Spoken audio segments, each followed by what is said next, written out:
Brian Boehme here, physiotherapist with Elite Sports Medicine. I get the pleasure of interviewing my good friend, Dr. Mike Galbraith. And an honor. And I appreciate that. The honor is mine, though. I'll just leave it at that. Thanks.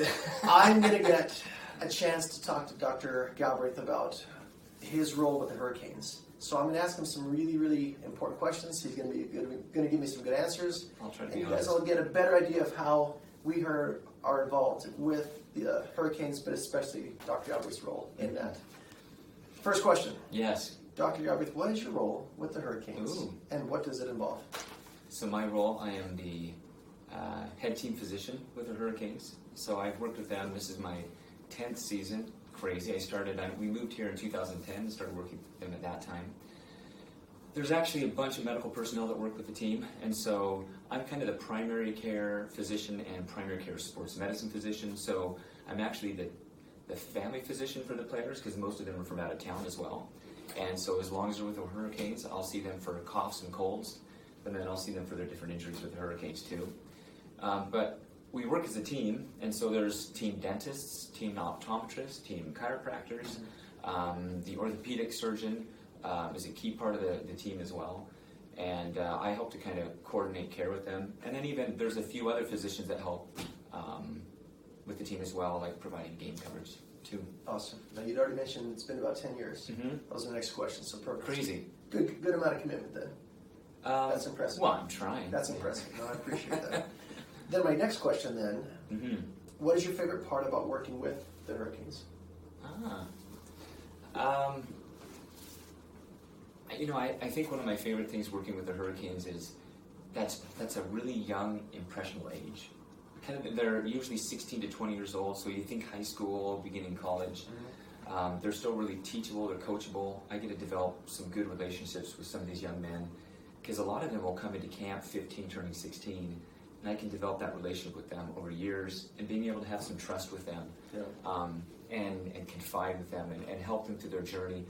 A lot of these guys are gunning for the next level of the NHL, and not many make it, but it's fun to be part of that journey. And I love working with that motivated athlete that's just all in, and many times we kind of have to pull back the reins a little bit. Fair enough. Well, with that in mind, what are some of the common injuries that you do see at this high level of hockey? A lot of soft tissue and joint injuries. So we'll see lots of shoulder injuries. So especially when guys collide with each other in open ice or maybe into the boards. I'll see a lot of different hand injuries. Again, with collisions, saw a player yesterday with a broken hand, struck by a puck. A lot of guys are hit by pucks, shockingly, in hockey, so a lot of bone contusions. See a lot of concussions, a lot of lacerations from skates as well. Sometimes you'll see some groin injuries, knee injuries, etc. Okay, then kind of an offshoot of that question. What advice would you give parents to help with their own younger kids with injury prevention?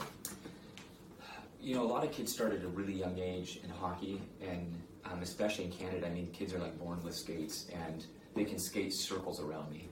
So I see probably a couple of things, big injuries with kids that do year-round hockey, and so kids that don't take a break from hockey, they don't allow their body to recover. So that's actually really important, and we really try to emphasize that with the Hurricanes. In the off-season, let your body recover. And so that means avoid heavy training. And I'm a big fan also, number 2, is avoiding early sports specialization. So don't just say, hey, I'm going to do hockey and nothing else. Go play baseball. Do some other sports. And it improves coordination. There's less injury. And I think they become all-around better athletes. Sleep is huge for injury prevention, too, and recovery. Making sure kids get really good sleep. Believe it or not, avoiding fighting in hockey can help a lot with injury prevention. So I see a lot of injuries from fighting. So those are probably, I think, the big key things that come to mind initially. Awesome. I'll talk to my kids about that no fighting thing. That's right. Really help. Thank you so much. Thank you so much for joining us and having these important questions answered. I know there's lots of people that know that you are involved with the Hurricanes, but maybe not to what extent. So that helps us out a lot. I appreciate that. I think the pleasure has been all mine. And once again, I'll just leave it at that. Have a great day.